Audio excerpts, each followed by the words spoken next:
Hi, my name is Alyssa. Hi, my name is Rowan, and this is What We're Not Taking to Our Graves. And today, we're going to talk about sex, baby.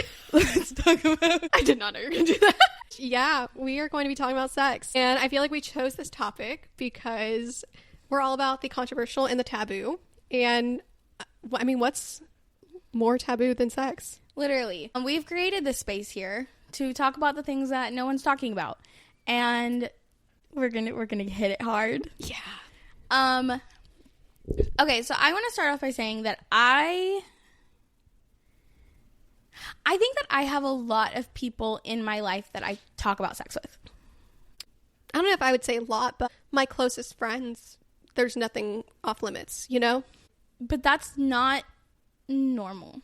I've noticed. Not? So I don't think it is.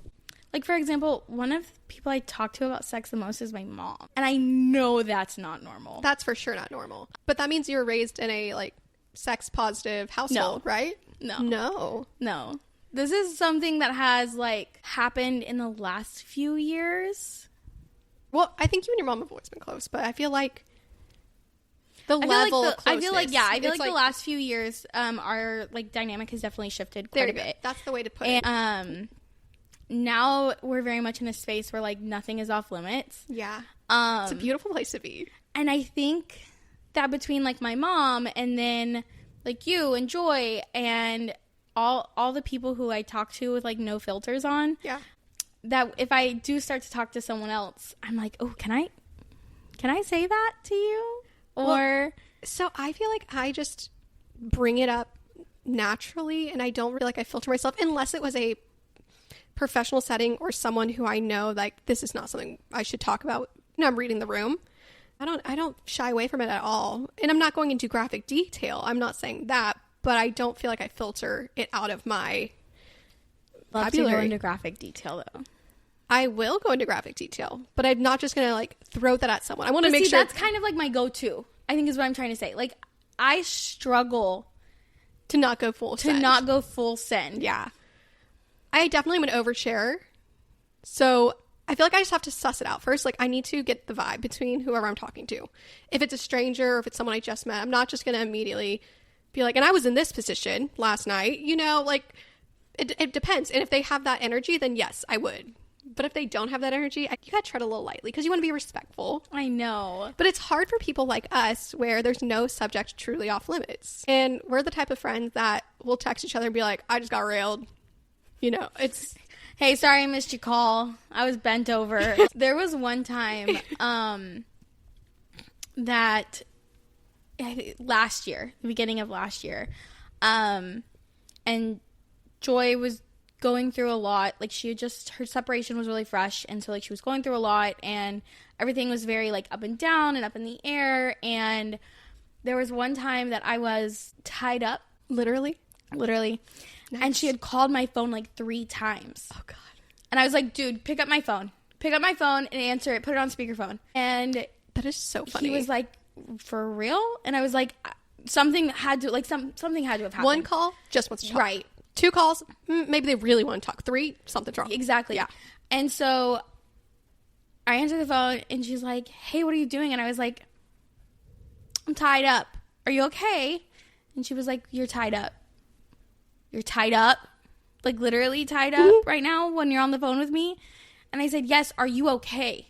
Like, I need to make sure you're good. And she was like, I mean, I'm nothing that bad happened. She said, go back to what you're doing and call me later. And I was like, okay. Cool. I just needed to make sure that, like, nothing crazy was happening. The police weren't on their way somewhere. Like, I just want to make sure you were cool. I feel like I would do the same. Right? You know, I would definitely answer my phone if somebody was calling me 3 times. If I saw it happening. Yes. So, before we start getting into all the details, why do you think sex is taboo? I think this one's really hard for me to see both sides of it. Because to me, sex is one of the best parts of my life. Like, I want to talk about it to everyone, with everyone. Like, but I think that there's a lot of different aspects to it. Like, it could be a religious thing, right? Because in a lot of cultures, a lot of religions, sex, even between a married couple, is just meant to be for reproduction. Yeah. Or, you know, it's meant to be this very sterile thing. And now I think that has changed a little bit. I had a conversation actually at a Bible study once where the woman was like, if God didn't want me to enjoy sex with my husband, then why did he make his dick so perfect? And I said, pop off, Bessie. Yes. Since you just mentioned that, I do recall when I was at Bible college, they sat all the girls down in the dorm one time and they got the Bible out. They're like, listen here and listen good. And they told us that if you are having sex in the way of animals, it is a sin and you're going to hell. Like, that is wrong. And it's like, can you define? What do you mean? Interesting. So yeah, doggy style is a sin, in case you're wondering. I didn't realize, but I don't think God cares. I don't either. I actually have thought about this quite a bit. You know, I remember thinking at like 15 years old, I was like, the world is going to end and I'm not going to ever experience sex. And I just was so fascinated and I really loved the idea of having sex. Then I got a little older and I realized it's not as like, I was going to say sacred, but that's not what I mean. It is sacred. It is beautiful when you love someone. And it, you know, depending on what you believe, it is sacred. Like, why are we so scared to like know what goes on behind closed doors? Like, we're all doing it. Why are we not allowed to acknowledge it? It's funny that you use that word because the word that taboo originates from means like basically too sacred for the normal people. Well, and that's what we were raised being in church, is that it is a sacred act between a man and a woman. Just that's what we're taught. Sacred act between a man and a woman within a marriage. And we all know there's a lot of purity culture shame in the church. And a lot of times when you grow up around purity culture, you are, even if you waited till marriage and you're having sex, like, you still feel that shame and that guilt. And it's hard to let go of. And I think that adds another layer to it. Yeah. But it shouldn't be. It is one of the most normal things. So I will say that growing up, the only real shame that I had around sex, or like the only, like, negative, like, yes, I had what the church was telling me, but I'm going to be honest. I'm so sorry to any of my former youth pastors. If you listen to this, I wasn't listening. My mom was a teen mom. So for me, that was kind of the angle that kind of made me pause, is because I was dead set on not being a statistic. And I mean, I did it. I made it. All my kids were born within a marriage. Like, ding, ding, ding, give me a gold. That was really big to you, too. It was really, really important to me. And I've even said, like, if I'm going to have kids, again, like, I'm going to be married. Like, I'm not going to have kids with someone I'm not married to. But that's a topic for another day. And so I was a little bit afraid to have sex. But it wasn't because I thought I was going to taint myself, or that I was going to go to hell, or that, like, people were going to find out and they were going to look down on me. It was like, my mom had a whole ass baby when she was my age, and I don't want that to be me. But I did other things. The loophole. Can I ask real quick, how old were you the first time you had sex? I was 16. My own personal metric was, I got to be older than my mom was when she gave birth to me. I like that. That was my metric. Yeah, mine was I had to be married and you wanted to be not a teen mom. That's fair. Exactly. Those are fair goals as a child. Like, as a kid. Right? It's fair. So I was 16, and it was with someone I loved very much. It was with someone that to this day I still love very much. I don't have any, like, regrets or, you know, like, weird feelings about it. Like, I'm very happy. And, like, it was his first time too. And so it was very, like, fumbly and goofy, and, like, neither of us really knew what we were doing, and we were just two best friends in love. And it very much gave a very positive, like, outlook on sex after that for me, because I was like, this was just a really beautiful thing that I did with my best friend who I love so much, and it was fun. It was so much fun. Like, I feel like that was kind of like the theme. You had a little sexual awakening. Because I had done things before then. I guess maybe I was very lucky in that sense that, like, I was obviously a very sexually curious preteen teenager, and I was really, really lucky in the sense that, like, none of these boys at the time that I did any of these things with, they never, like, pressured me to go further than I wanted. Bryson will tell you that I was the bad influence. Like, you know what I mean? It very much was just, like, it was very fun. good feelings surrounding it. It wasn't ever, oh my gosh, I feel scared, I feel pressured. I never had any of that. And so I have always had a very sex positive mindset. And I want to do the fun things, and I want to try the new things, and and here I am on the complete opposite side. I love that. I'm glad that you had that experience because it's actually very uncommon. I know. Most people who lose their virginities young, it's not that direction. So I am really happy that you got that. I know, because a lot of my friends didn't have the same experiences. And so at the time, I kind of had like this thought in my head. It was like, wow, like that's lucky that I got blessed in this way.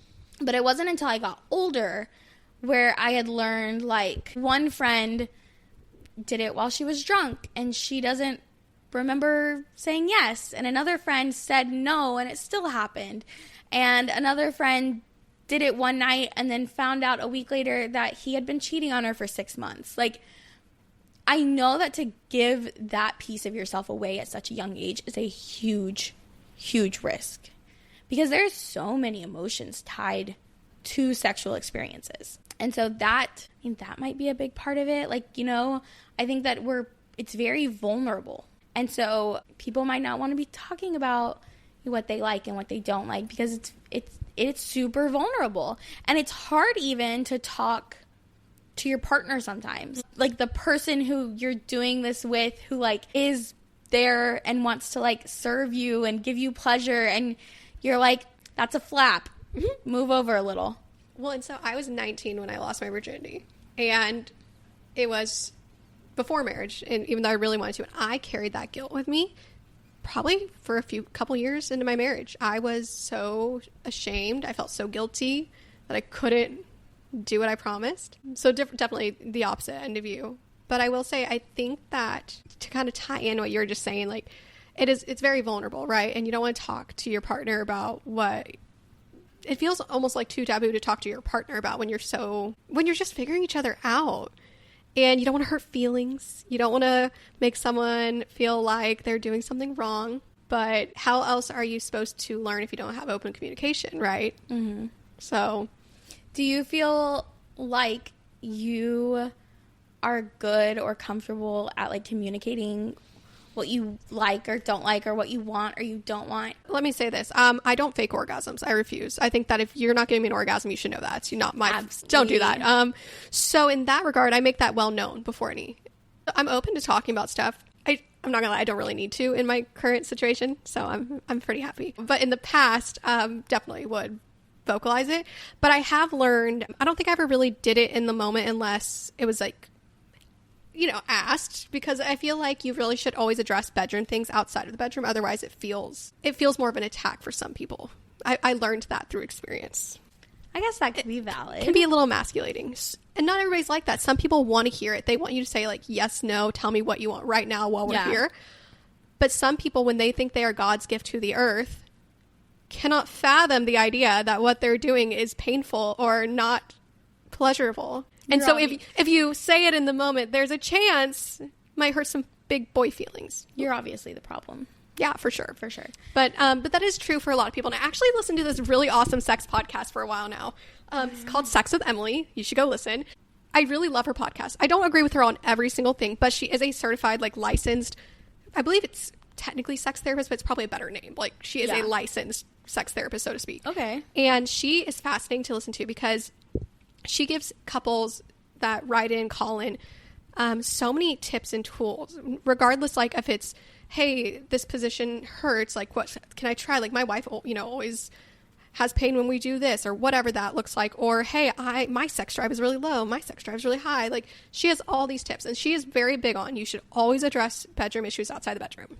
Interesting. And I will say, just based on, like I said, my prior experience, it seems true for some men. Interesting. I'm assuming you don't shy away from... No, I don't. Yeah. But that wasn't always the case. I mean, do you fake orgasms, or have you? I did. You did? I did. How long? Too long? I stopped faking orgasms about a little less than 2 years ago. I remember we talked about this once, actually. Now that I think about it, I'm like, no. I did. Life is too short to fake an orgasm. I know that now. Good. In fact, one of the first conversations that Bryson and I had when we, like, started talking again, I'd, like, posted a Snapchat, and I was like, it's fine, officially divorced. What else do you do? That's a whole thing. But I just needed to be, like, goofy about the situation. And he replied, like, the sweetest paragraph, and he was like, the last sentence or two was like, so excited for you, so happy to see, like, what this next season brings, like, so proud of you, blah, blah, blah. And I said, LOL, hopefully it brings less faked orgasms. Fair enough. But why do we think that women feel the obligation to fake orgasms? Because respectfully, I'm going to say 98%, that's a fair number, of men cannot fake an orgasm. Like, we know if they're not coming, right? Mm-hmm. I'm sure there's a one-off. Maybe there's someone who figured out how to do it. But when you're having sex with a man, and I mean, obviously there are same-sex relationships. I'm just, our experience limited on that. But why is it that women feel this need to fake orgasms? Like, what is it about? I think that I think it's really nuanced. I think that it depends on a lot of things, because it could be one of those things where you're just not in the mood, but this is your husband, and biblically speaking, you're here to serve him, so what else are you going to do? I don't think I could roll my eyes further back in my head. It could be the thing of, like, I've told you several times what I need to, like, get off, and you're just not doing it. It could be so many things. There's a lot of layers. But why is it women that feel that need? Okay, you've been with a man, right? So every once in a while, they can't finish, right? Yeah. And it's just, some men do care about it, but a lot of men are just like, happens. Yeah. Right. Especially when it's, like, number 3 or 4 in a row, right? Right, yeah, exactly. Like, there are times, like, it's not, of course, there's circumstances where, yes, there's issues. Like, that's what I'm talking about. I'm talking about, like, a man just can't finish for whatever reason. And there's not really shame around it, right? There's not we're not thinking they're broken. A lot of times we're like, is it me? Am I not hot enough? What was wrong? Was I not doing this? Like, it's so much easier for women to internalize it. And then on the opposite side, women are almost expected to pump up male egos and fake an orgasm. So I think that part of the reason why because I didn't in my early years. I didn't. And then there was one time that I had been like, I think I was talking to a girlfriend and I was overheard. And I was like, yeah, I haven't come in like 6 months. You know what I mean? Not that, like, at that time I was, like, actively faking them, but, like, no one was paying attention to my cues, I guess. And so, like, they couldn't tell. That's bad. No, it was bad. His feelings got hurt. He was like, what do you mean? I'm doing all these things. And I was like, okay, and you want me to tell you all the things you're not doing? Actually, it doesn't. Yeah. No. I know what you need to do. You don't want me to tell you? Yeah, like. It's not that. And so at that point I was like, maybe I'll give you a little show. Oh, a little encouragement. Is that what it was? You were trying to... Yeah, it was just one of those things where I was like, he was insecure about it. And so when men get insecure about something, what do? They don't do it. Mm-hmm. And respectfully, like that guy on that YouTube video said that we just watched, sex is my favorite hobby. I want to do it. I don't even care if at the end of it, neither of us finish. Yeah. Like, for me, it's very much not about getting an orgasm. If I want to get an orgasm, give me 90 seconds with a vibrator and I can handle business. Like, It's not, I know that for some people it is, and that's like the main priority. Well, it becomes a problem when you make it all about chasing orgasms. Yes. Because for a lot of people in relationships, sex, physical intimacy is a way to connect. And so if there's seasons in life where you are not maybe as emotionally present, you're stressed at work, whatever, at the end of the night or, end of the day, you can connect physically, that keeps that connection going.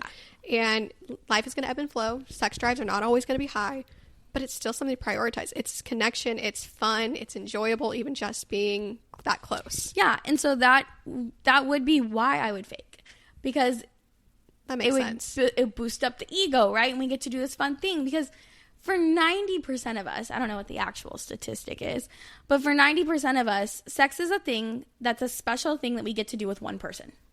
Yeah. The person that we love, the person that we want to do this special thing with. And, you know, nowadays there's gray area in that, and you can have multiple people and you guys can go swinging and you can do whatever. But like for most of us, it's just one person. A lot of people are more cut dry. Yeah.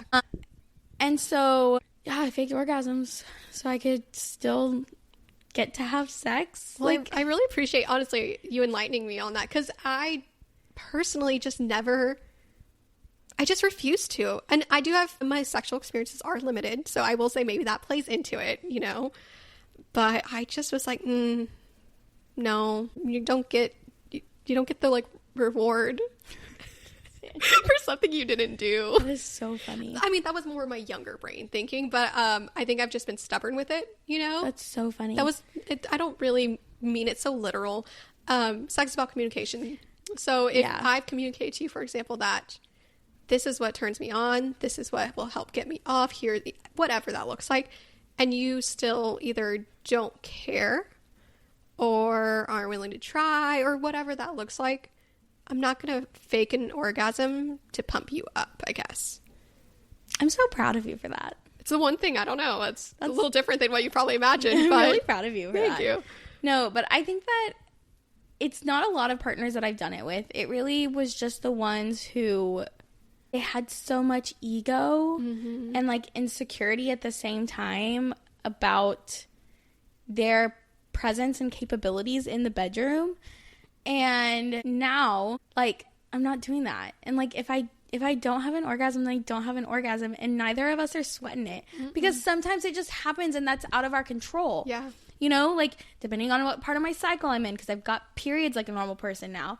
Or, how, you know, what kind of day I had at work. Or maybe I already came this morning. Like, you know what I mean? Yeah.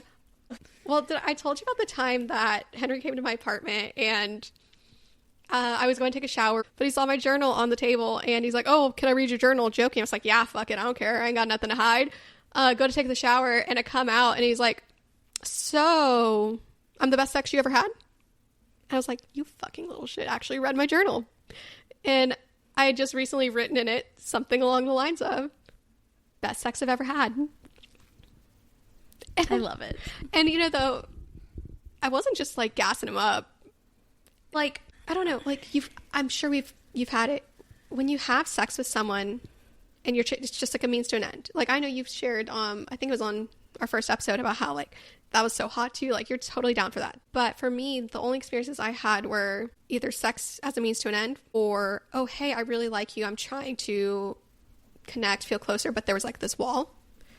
So this was the first time in my life that I experienced, hey, we really care about each other and we're actually, like, bringing the wall down and connecting closer. It was like, God, it's the cheesy, like, mind-body connection. Yes. It was what it's supposed to be. Yes. And so that was the first time I experienced that. So yeah, it was the best sex ever. Still is. I think that, you might not remember this. Tell me. But remember there was one point last year, when I texted you after a rendezvous and I said, I don't think I've ever been made love to before. You sure did. I do remember this. It was one of my favorite things you've ever said to me. And this was a person who, like, I did have, like, an emotional connection with. It wasn't, like, a super romantic connection necessarily, but, like, the friendship foundation was very much there. And this man made love to me, and I was like, oh my gosh, that is wild. Like, I've never... Like, that exists? Like, I felt so worshipped. And that, like, really set the bar for me. And then fast forward to where we are now, I'm a kinky girl, right? I got all kinds of stuff hidden. And on my birthday, I had asked Bryson, was like, what do you want to do tonight? Like, what are we busting out? What are we doing tonight? And I said, I just want lovey-dovey sex. Like, can we do that? And he was like, absolutely. And this man exceeded my expectations. And I remember thinking, oh my gosh, what is this? And it was because the emotional connection is so deep. And, like, I was married and I had kids. Like, I'm not gonna, like, it wasn't terrible, right? Like, obviously I was married for a long time to this person and I fell in love with him and made kids. But it was just one of those things where, like, that aspect of our life, along with like the emotional aspect of our life, they just weren't growing. They weren't changing. They weren't evolving. And now I'm with someone who we love each other. We respect each other. And then also I'm like, hey, I saw this really wild thing on Reddit. You want to try it real quick? And he's like, absolutely. Let's go do it. And that's crazy. I've never had that. No, it's really awesome. I mean, as you were saying that, I was thinking, because, you know, you were just saying like about, you know, like your marriage, right? And I was just sitting here thinking, I'm like, I don't think I ever made love in my marriage. I don't even think I ever really had that wall down. I'm not going to sit here and be like, man never made me come. For sure, I had orgasms. Like, I just can't explain it, but I think like I was with him for 7 years, and I think I've had sex more with my partner now than I did in my whole marriage. Yes. And not for his lack of trying. He told me I should be wanting to have sex with him every day, multiple times a day, and I should do it because I'm his wife. So, you know, it wasn't him. For sure it was me. But there was always a barrier. And I don't know if it was the purity culture tying into it, or if it was just I didn't feel fully emotionally safe. I don't know if I had some inkling inside. I don't know. I don't know what it was. But as you were saying, I'm just like, I don't know that I ever made love in my marriage. And I definitely didn't make love to anybody after. I don't even know if I've made love with Henry. What qualifies as making love? Well, first off, it's in missionary. I don't do that. It's in missionary. That's making love, because you have to look each other in the eyes. That's why. Yeah. It's missionary, looking each other in the eyes.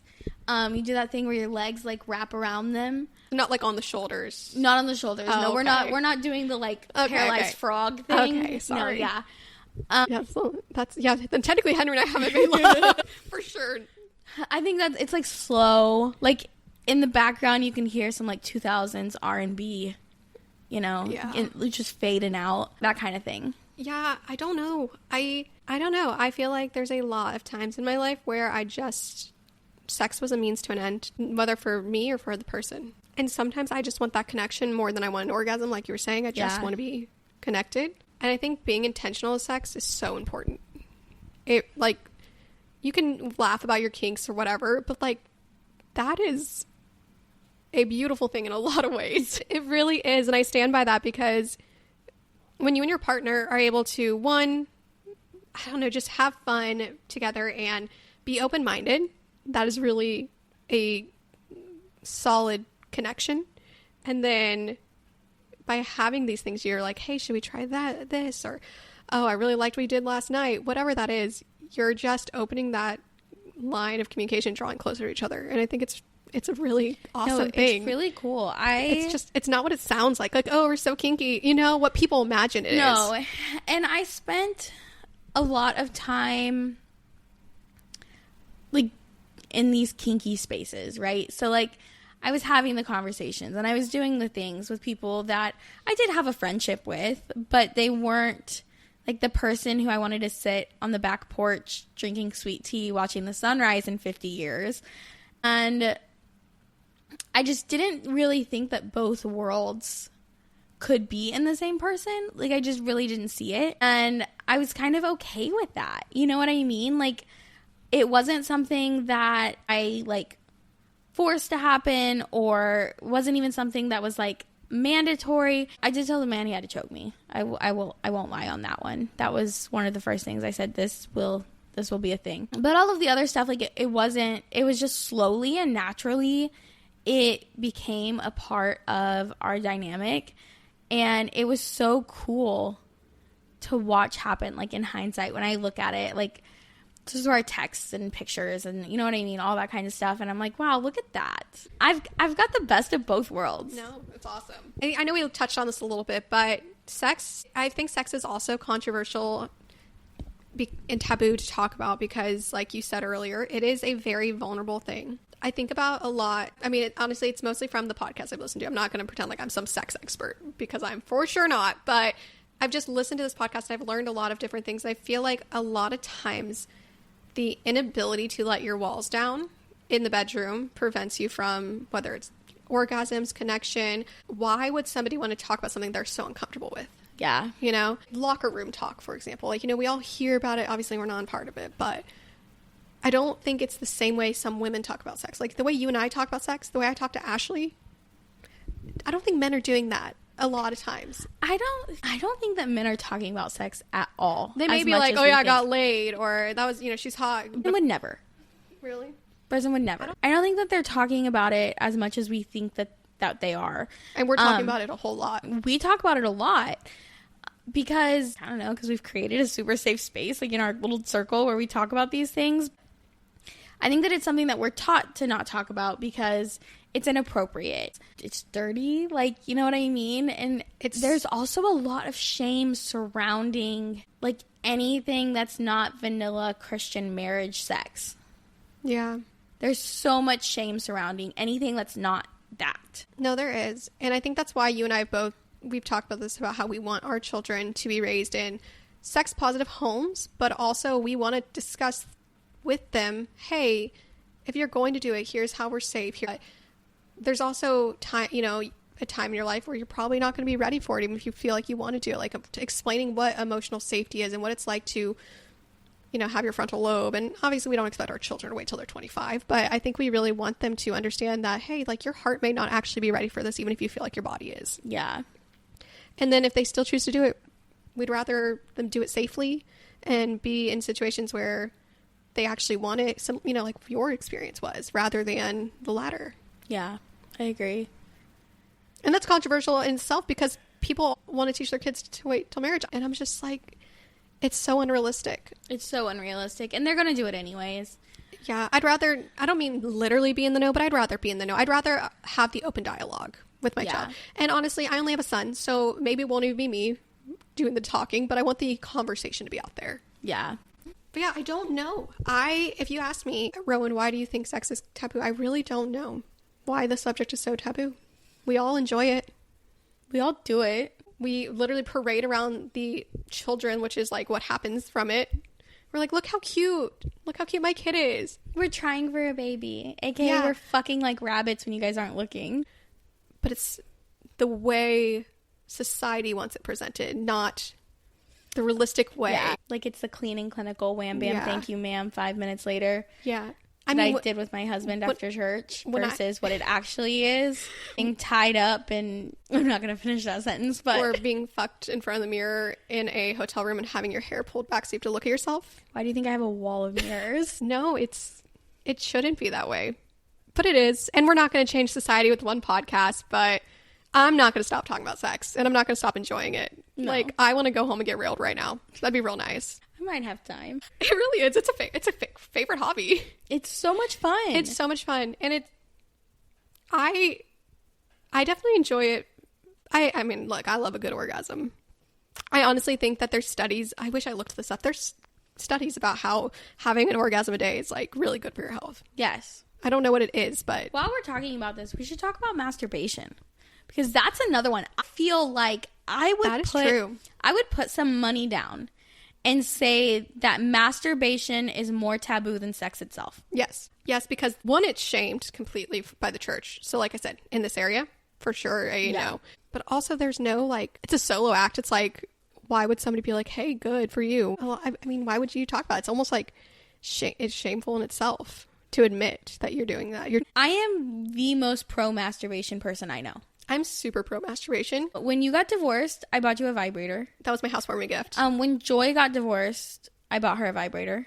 We all have matching vibrators in case anyone was curious. Triplets. But like, here's the thing is I am not ashamed to admit that I have a drawer full of goodies that are just for me. It's just for me. And sometimes do I include my homie, my home dizzle? Yeah, sometimes he's included, but not all the time. Because you want to know why? Because there are so many benefits to masturbation. There are. There are so many. And why not? Here's kind of how I feel. When you're single, whatever you want to do. You know what I mean? Like 100%. I'm so for you taking care of business. And for me in my personal relationships, I'm super pro masturbation. But if I am available, I would rather you be with me. I still think there's place for it. Sometimes you just want to take care of business. It's easier to do it yourself, or, actually, Sex with Emily, she says it's self-care. It is. Yeah. But, and I'm not saying it's like a blanket statement where it's always you have to do with me instead. But if I'm home and available and we haven't been having sex that much or whatever that looks like, and you choose masturbation over me, that I kind of have a problem with, Okay. Because then you're not getting the connection side of intimacy. It's becoming like, oh, I just really need an orgasm right now, which has a time and place, but it cannot be forever. There has to be a balance with it when you're in a relationship, you know? I feel like yes, but I also feel like no. You don't think there has to be a balance when you're in a relationship with it? I think that I'm trying to put this into words. Words are hard. Words are hard. So, like, key difference. You live with your partner. I don't. Yes. So that's more what I'm talking about. It's like, so that's a key difference. I do spend a solid amount of time. Like, I for sure am doing rabbit shit in the bedroom more than you are probably. But I don't care if you jack off. Well, I don't care if you jack off. I don't care if you jack off if I'm in the house. I also want to see it, though. That's my own little personal, like, caveat. That is actually more fun. That is fun. I've done that. I want to see it. I'm so down for that. And I'm so down for you taking care of business yourself, especially if you need a real, you know, you're just stressed. I'm not home. You just want to rub one out real quick. That's totally fine. Can I watch, though? I mean, yes. Can I watch, though? I'm talking about when you let masturbation take over. When masturbation takes precedence over sex, that is a problem, I think. It would be a problem for me. I'm not saying it has to be for everybody. Mm-hmm. It's your relationship. You know what I mean? Like, if whatever boundaries you guys have together, you do you. Has that happened to you? What? When masturbation overtakes? So it's a little trickier because with the ex-husband, there was a lot of things going on that added to it. But yeah, it was a problem.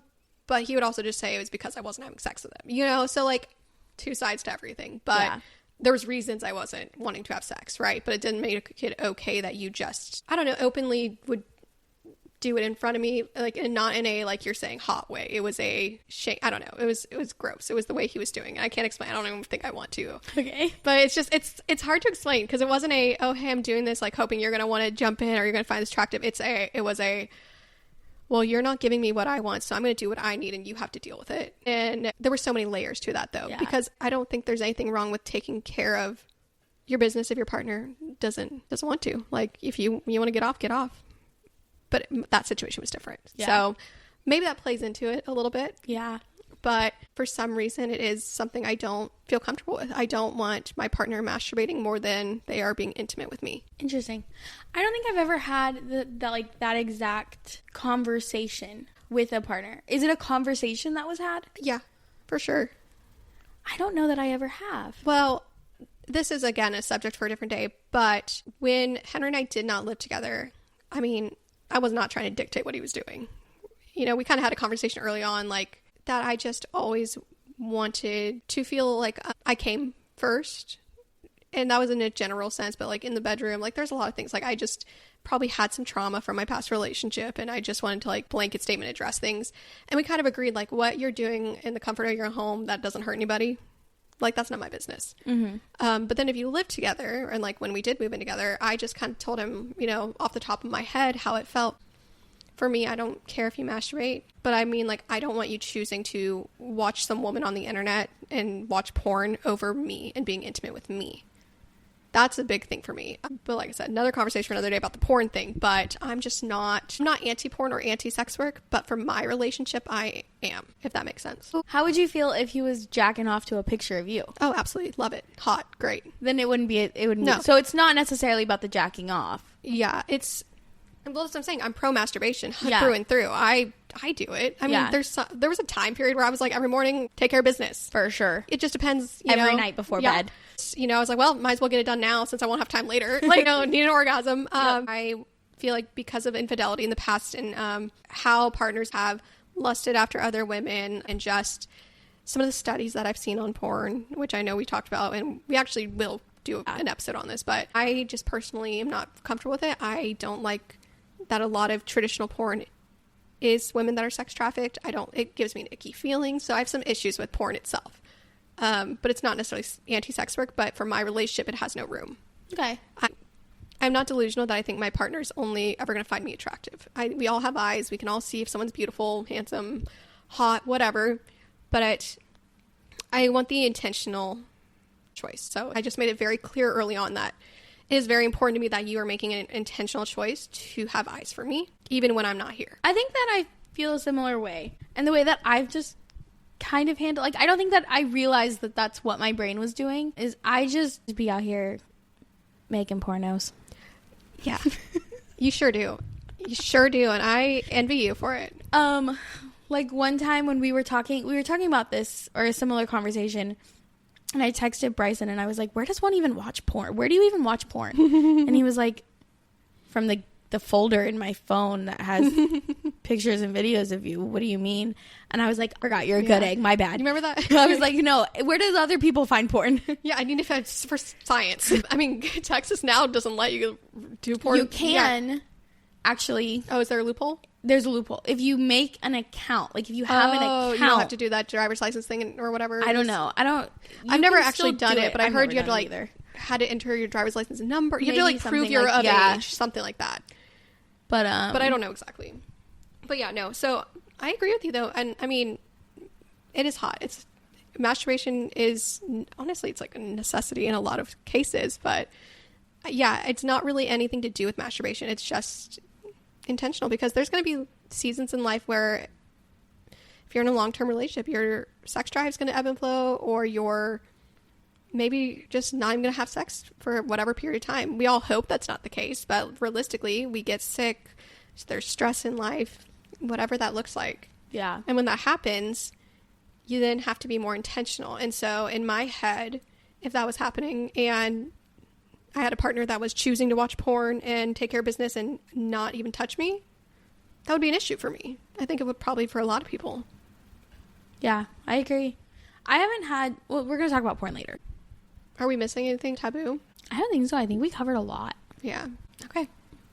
Cool. It's always hard to close it out. I know. I think we're going to put a pin in this conversation. Yeah. I don't want to say that's a wrap, because I feel like there's a lot more to talk about. We want to go back to the drawing board a little bit and come back. But thank you so much for watching. And I want to challenge everyone to talk about sex today. And have sex today. And have sex or masturbate, whatever you have the ability to accomplish. Okay, don't just go have sex with randos, all right? I mean, unless you're into that. Unless you're into that, then let's do it. Maybe we'll do a whole episode on like kinks. Full-on kinky she just shit. wants to talk about kinky shit, guys, and I'm here for it. It's my favorite topic. Well, I think the funniest part is that like the first time I put on lingerie for Henry, I just couldn't stop laughing, and you're over here making pornos. It's just who we are at our core. So funny and different. Okay, but we love you guys. We're excited to continue this journey of talking about what we're not supposed to. A place for conversations we're no longer keeping buried. All right, we'll catch you next time. Bye.